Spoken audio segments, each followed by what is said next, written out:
Herkese selamlar. Bayram tatiline memlekete gelince buradaki araçların arızalarını ve isteklerini yapmaya çalışıyorum. Haliyle sizlere de yararlı olur diye videoya almak istedim. İlk öncelikle kanala abone olup videoyu beğenerek bana destek olabilirsiniz. Aracımız 99 model Opel Corsa B. Geri vites lambasını beyaz led ile değiştireceğiz.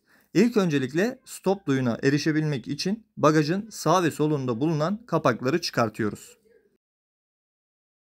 Kapakları çıkarttıktan sonra duy tablosunun tırnağını ve soketini gösteriyorum burada.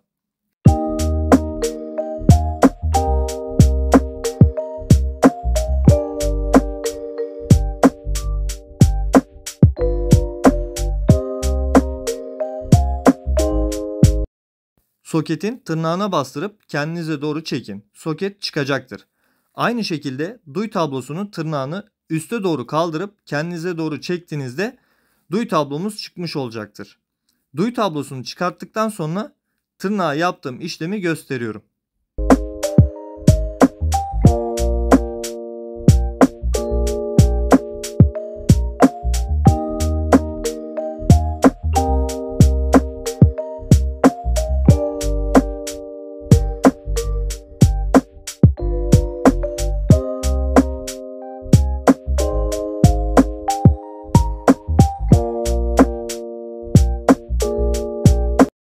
Hangi ampulün değişimini yapacaksanız onu çıkartın. Ben ilk önce göstermek amaçlı başka ampulü söküyorum. Ampulü çıkartmak için ampulün üzerine bastırıp saat yönünün tersine doğru çevirin. Geri vites ampulü en alttakinin bir üstündeki ampuldür. Onu çıkartıp beyaz led takıyorum. Alacağınız ampulün çeşitleri olabiliyor. Şaşı veya düz tırnak gibi.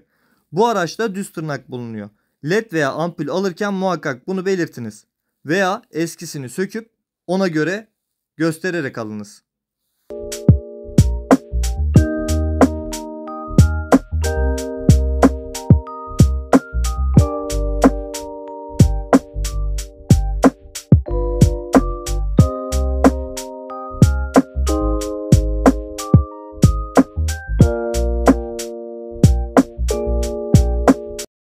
Beyaz ledimizi taktıktan sonra kontrolünü yapıyorum.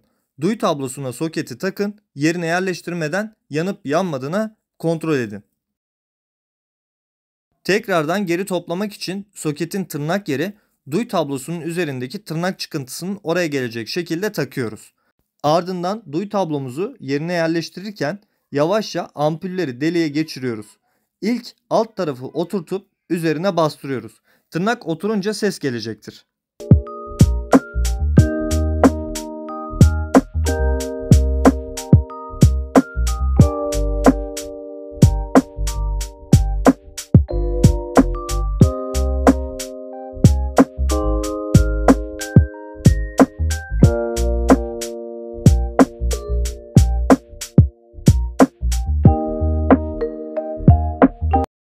Son olarak kapağımızı takıp işlemi bitiriyoruz.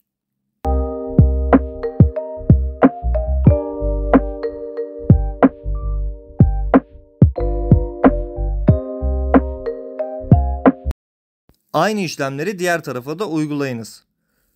Video sonunda stop tarafından da nasıl yandığını gösteriyorum.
İşlemimiz bu kadar.